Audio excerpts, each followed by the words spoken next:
달이 바뀌고 계절이 바뀌고 수많은 여러 가지 바뀌는 상황 속에서 그 전환기적 위치 속에 우리가 오늘 이 자리에 앉아 있는 것입니다.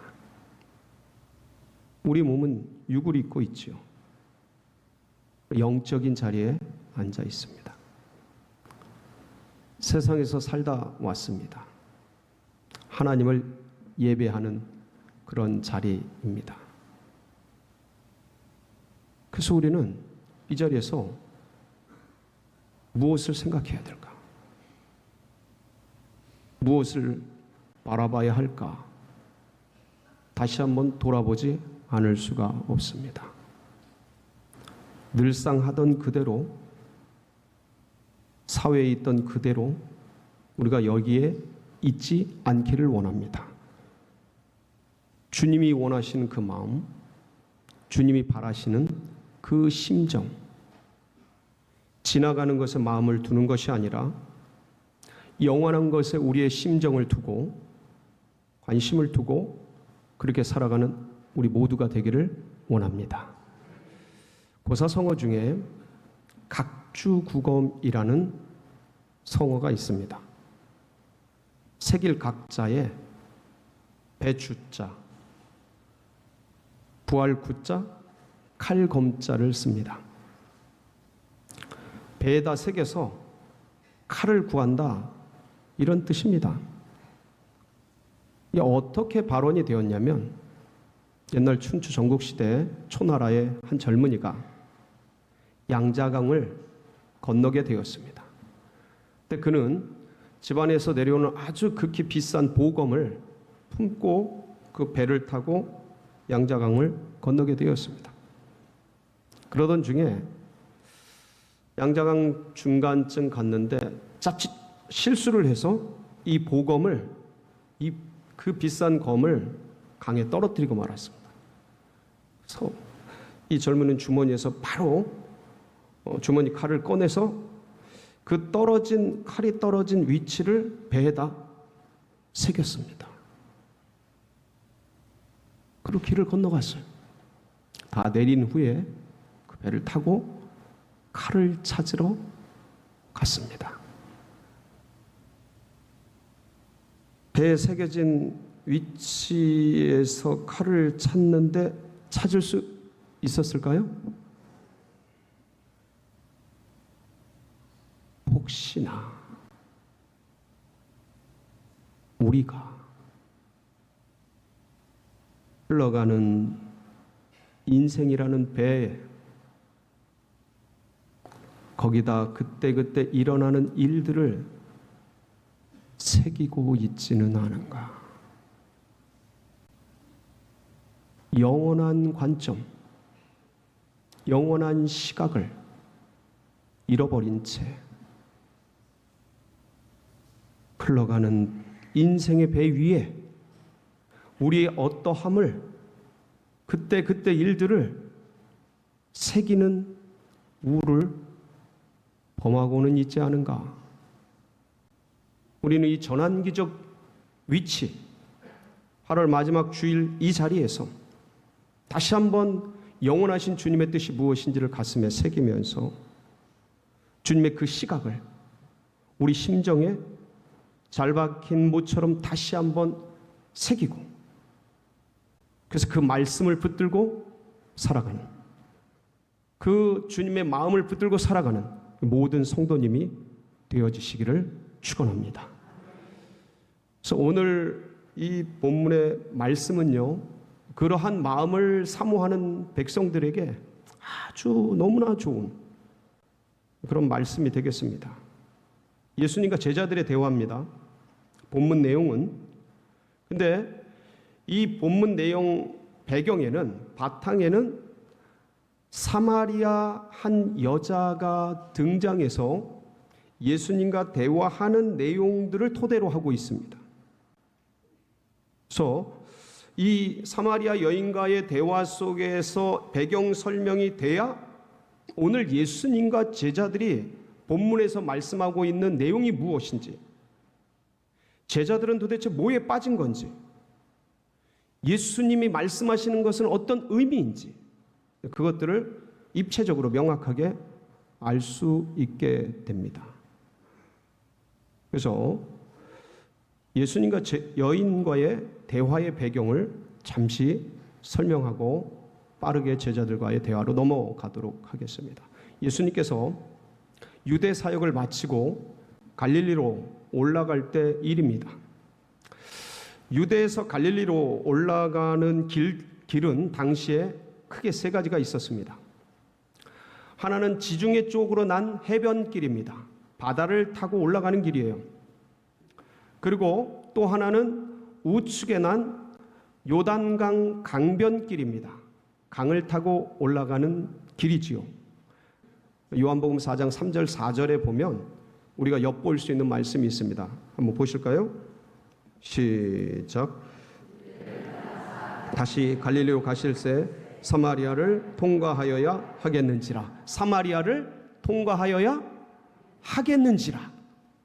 사마리아를 통과하고야 말겠다. 누구의 마음입니까? 예수님의 의지이고 예수님의 마음입니다. 저기를 지나갑니다. 오전 내내 걸으셨어요. 제자들 따라갑니다. 왜 이 사마리아를 들어가는지, 왜 이곳을 별로 좋아하지 않는 땅인데 왜 들어가야 되는지 모른 채 예수님과 함께 지치고 지친 채 오전 내내 걸어서 정오 12시경에 사마리아 수가성 우물가에 도착을 하게 됩니다. 지친 몸으로 예수님이 거기에 이제 앉으시게 되었죠. 그때 왜 이곳을 찾아오셨는가? 그때 한 여인이 우물가에 찾아옵니다. 누굽니까? 사마리아 여인입니다. 이름도 없어요. 사마리아 왜 들어가시려고 하는가에 대한 답변이 바로 이 여인이에요. 그 주님께서 예수 그리스도의 영원한 시각으로 바라보는 그 지점이 바로 영혼이에요. 근데 아무도 관심이 없어요, 이 여인에게. 사마리아 사람들에게 누구도 관심이 없어요. 이 여인은 5번 결혼하고 이혼하고 그리고 지금 있는 남자와 동거하고 있는 그런 여인이에요. 왜 이런 삶을 사는지, 얼마나 지난 세월에 아픔이 있었는지 알려고들 하지 않아요.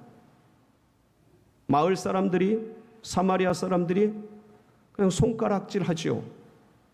가십거리로, 뒷담화거리로 아우 몹쓸 여인, 부정한 여인, 지저분한 여인, 그런 여자 취급을 하면서 그렇게 생각만 하지요.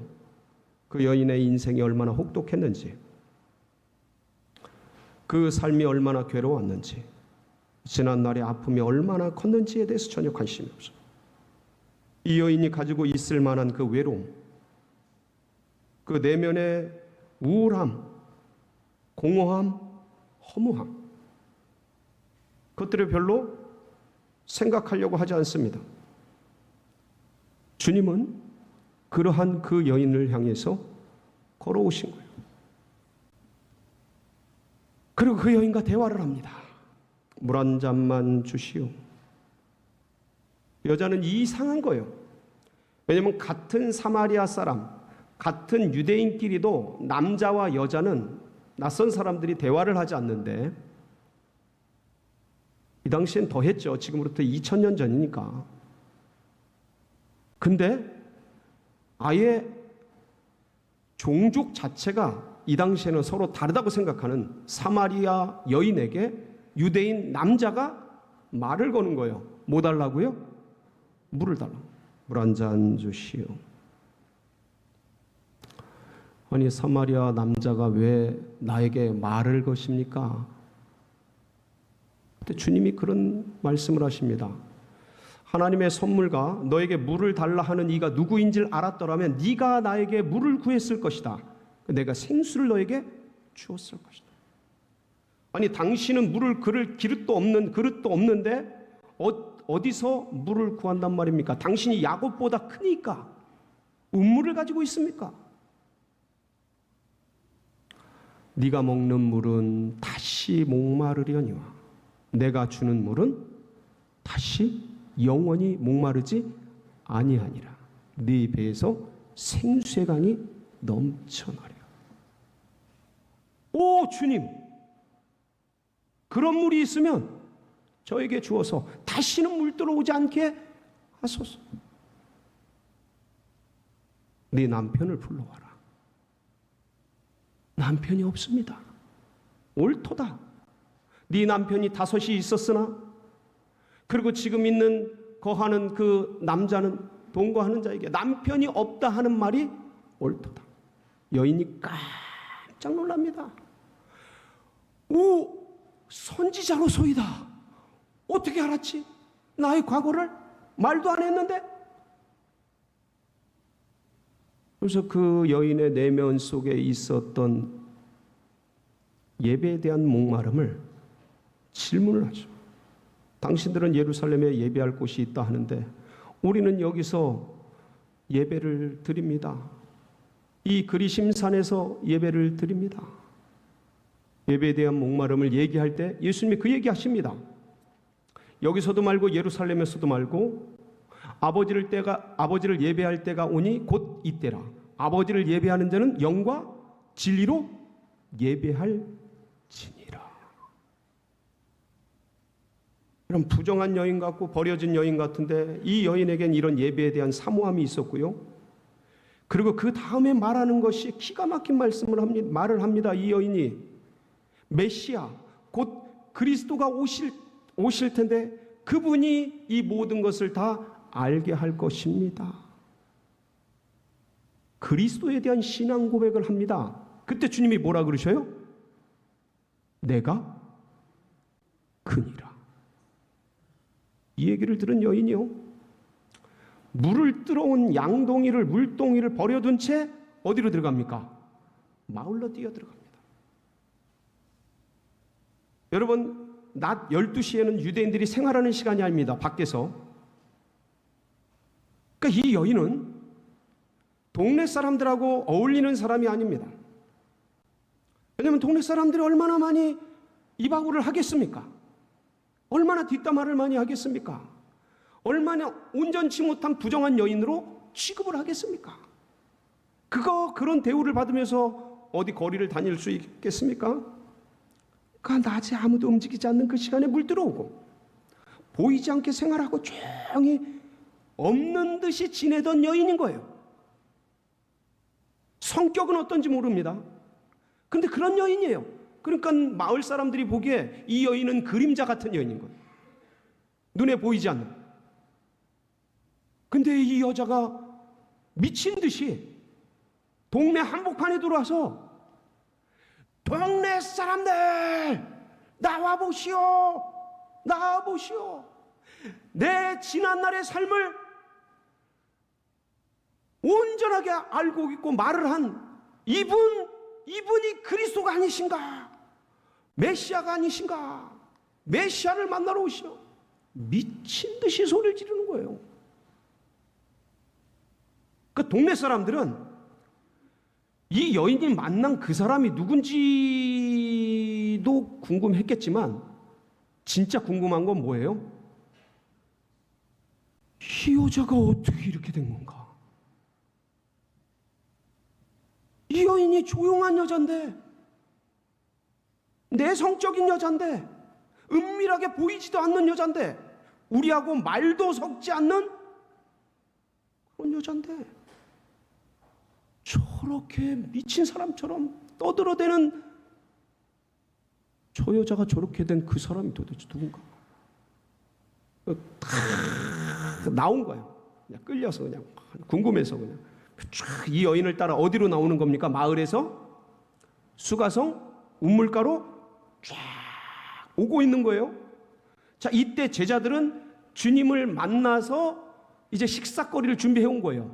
이때 이 여인이 마을 사람들을 끌고 나오는 그 시점에 수가성 우물가에서는 제자들이 예수님에게 음식을 드리는 장면이 바로 오늘 본문 31절이에요. 31절 보실까요? 시작. 그 사이에 제자들이 청하여 이르되 랍비여 뭐 하소서? 예, 점심 준비했습니다. 예수님 배고프셨죠? 시장하셨죠? 오전 내내 피곤하셨죠? 맛있는 거 준비해 왔습니다. 드시지요. 주님께서 식사를 하셔야 되는데 거기에 별로 관심이 없으셔요. 뭐라고 말씀하셔요? 32절 같이 보실까요? 시작. 이르시되 내게는 너희가 알지 못하는 먹을 양식이 있는. 아니 누가 먹을 걸 갖다 줬나? 우리가 식사 준비하러 가는 사이에, 아니면 원래 주님이 뭘 먹을 걸 따로 챙겨 오셨나? 무슨 먹을 것이 있으셨지? 없으셨는데 어떻게 된 거지? 궁금해합니다, 제자들이. 그때 주님께서 주님이 드실 양식이 무엇인지를 설명해 주셨어요. 34절이죠. 같이 보실까요? 시작. 예수께서 이르시되 나의 양식은 나를 보내신 이의 뜻을 행하며 그의 말을 온전히 이루는 이것이니라. 그러니까 주님이 양식을 얘기하셨는데, 주님의 양식은 주님을 이 땅 가운데 보내신 그분의 뜻을 행하면서 그분의 일을 온전히 이루어 드리는 것이 예수님의 양식이라는 거예요. 그 제자들은 지금 오전 내내 걸어왔어요. 배고픈 거예요. 지친 거예요. 힘든 거예요. 삶의 과정이죠. 우리는 육신에 매여서 이 땅의 삶을 살아갑니다. 아주 자연스러워요. 잘못된 게 아닙니다. 문제 있는 게 아니에요. 책망하는 게 아닙니다. 인생은 누구나가 다 때가 되면 먹어야 하고요. 일이 있으면 일을 해야 되고요. 힘들면 쉼을 가져야 되고, 이 과정을 갑니다. 크로노스처럼 흘러가는 세월의 삶 속에 우리는 얹힌 채 육신의 몸은 흘러갑니다. 문제가 될 게 아니에요. 잘못된 게 아니에요. 그런데 주님은 거기에 매인 삶이 아니고 나를 보내신 이의 뜻을 이루어 드리는 것, 거기에 매여서 살았던 겁니다. 그 주님의 수많은 백성들, 주님의 제자들, 오고 오는 수많은 사람들이 주님의 은혜를 받고 구원받고 믿음의 길을 걸어가면서도 이 삶의 현실에 매여서 흘러가는 세월 속에 일어나는 일들 속에 그렇게 그때그때 살아가요. 왜 이 사마리아에 들어와야 하는지, 왜 이 수가성 우물가에 우리가 앉아서 지금 여기에 있는지 여긴 별로 관심이 없어요. 왜 인생의 길을 걸어가야 하는지, 인생 속에서 무엇을 해야 하는지 제자들은 별로 관심이 없어요. 때가 됐으니 먹어야 하고, 배고프니 양식을 구해야 하고, 삶이 지치고 힘드니 쉬어야 하고, 흘러가는 크로노스의 세월 속에 내가 했던 그런 일들을 새기는 일, 이것들을 하기에 여념이 없어요.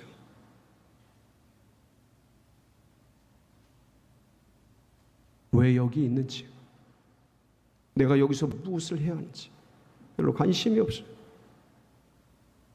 주님이 말씀하신 나를 보내신 이의 뜻, 주님이 붙들고 있는 그분의 일을 이루어 드리는 것, 이게 어떤 건지 별로 그렇게 마음을 두지 않아요.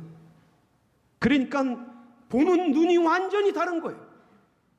같은 삶을 살아가는데, 같은 시간 속을 살아가는데 보는 눈이 완전히 다른 거예요. 그게 35절에서 드러나죠. 35절 보실까요? 시작. 너희는 넉 달이 지나야 추수할 때가 이르겠다 하지 아니하느냐. 그러나 나는 너희에게 이르노니 너희 눈을 들어 밭을 보라. 희어서 추수하게 되었도다. 아마도 이 유대의 주님이 말씀하시는 이때의 상황이 우리 한국적인 상황으로 얘기를 하자면 약 4월에서 5월 정도 되지 않을까 싶어요. 그쯤 되면 한 4개월 정도 지나면 9월 달 내지는 10월 달, 4, 5개월 지나면 9월 내지는 10월이 되니까 추수할 때가 되죠. 그러니까 4, 5월 사이쯤에 이런 일이 우리나라 환경 속에서 이런 일이 일어나지 않았을까? 사람들은 생각하는 거예요. 이제 모내기를 한 지 얼마 안 되었고 이제 모를 심은 지 얼마 안 됐기 때문에 추수하려면 얼마나 더 남았다고요? 넉 달이 지나야 그때 추수 때가 오는 건데 아직 멀었고 아직 시간이 많이 남았고 아직도 추수 때가 되려면 한참 남았기 때문에 그럴 때가 아니라 추수 때가 아니라 지금 추수할 때가 아니라. 근데 주님은 뭐라 그러셔요? 나는 너희에게 이르노니 너희 눈을 들어 밭을 보라. 희어져 추수하게 될 것이답니까? 되고 있답니까? 되었습니까? 과거 맞습니까? 완료된 거 맞습니까? 현재 진행 아니죠? 저 시제가? 미래 아니죠? 네. 과거지요? 완료지요?